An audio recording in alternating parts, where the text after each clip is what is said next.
schizophrenia, and my sister-in-law keeps whispering at me in an attempt to drive me insane. My wife is on her side. I have schizophrenia, and I truly believe that when my sister-in-law moved into our house, she started trying to drive me insane. She started whispering at me, and when I asked her what she said, she'd pretend to be worried and say nothing. My reason for thinking this is because the voices only occur around her, and previously to her moving in, I hadn't experienced anything like this in quite some time. It took months of her supposedly whispering around me before my first breakdown, during which I silently cried in bed telling myself it's just her, and I'm not insane. But then, after a second breakdown, mere weeks after the first one, I told my wife, Clara. When I did, she looked worried at me, not because of the possibility her sister was doing this, but because of what she thought might be happening to me. She kept telling me that her sister would never do such a thing. Clara's reassurance that her sister would never intend harm didn't ease my mind. If anything, it put me more on edge. The whispers I heard when Nadia was nearby seemed too natural, too frequent to ignore. I watched her more closely, noting how she often muttered to herself when she thought no one was looking, and how she lingered in doorways, lost in thought. I started to pay more attention to the sounds in our home,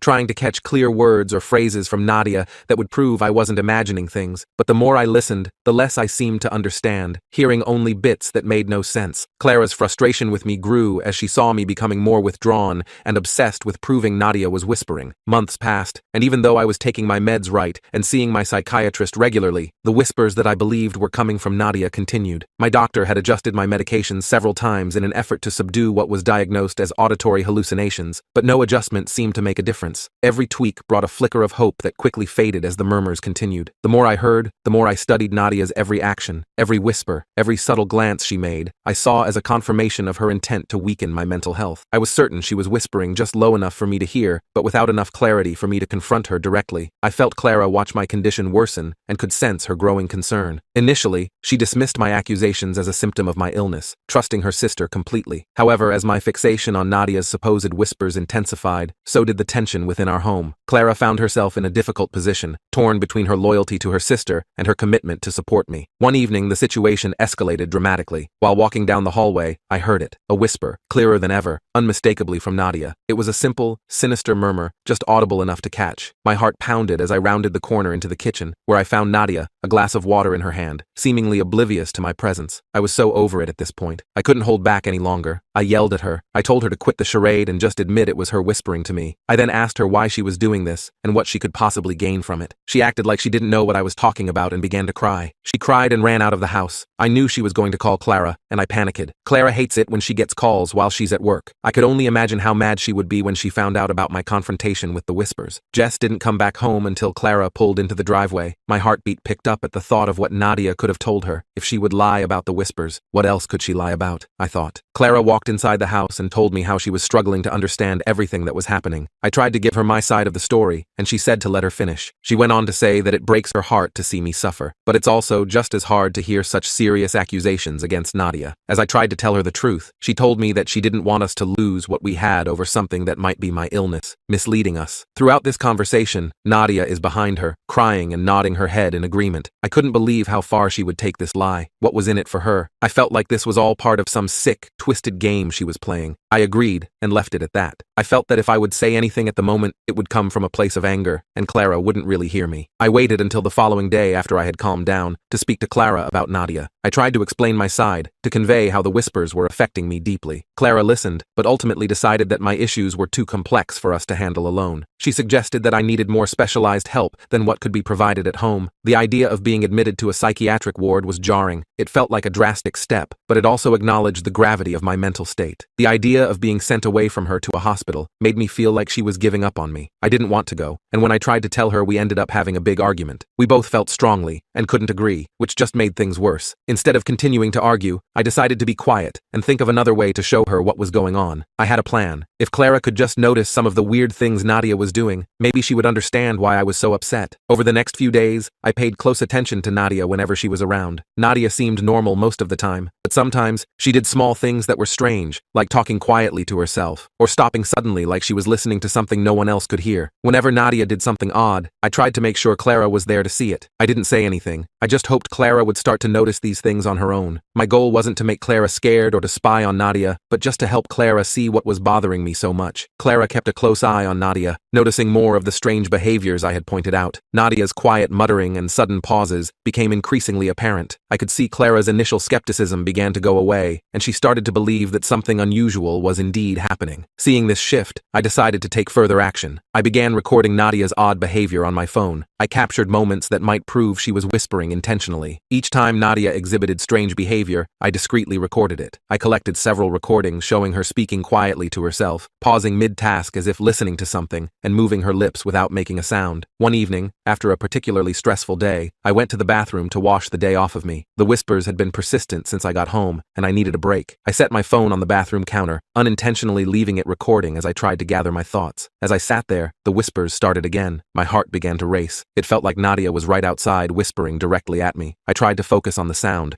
to catch any clear words or phrases, but it was difficult to distinguish anything specific. After a few minutes, I left the bathroom. The voices went away as suddenly as they had begun. I picked up my phone, stopping the recording without thinking much of it. It wasn't until later, when I reviewed the video out of sheer desperation to find some proof, that I made a startling discovery. In the recording, I could hear the sound of the bathroom door creaking softly. The noises started again, clearer this time, and unmistakably Nadia's voice. She was whispering just outside the bathroom door. My heart pounded as I listened. I played the recording again, making sure I wasn't imagining things. There was no doubt about it. Nadia was whispering to mess with me, and now I had proof. The realization hit me hard. I wasn't losing my mind. Someone was intentionally trying to make me think I was. Now that I had this new evidence, I felt like this was exactly what I needed to prove to Clara that I wasn't crazy, and finally get back on track with my psychiatrist. What I was experiencing was real. Nadia's whispers weren't figments of my imagination. I decided to get more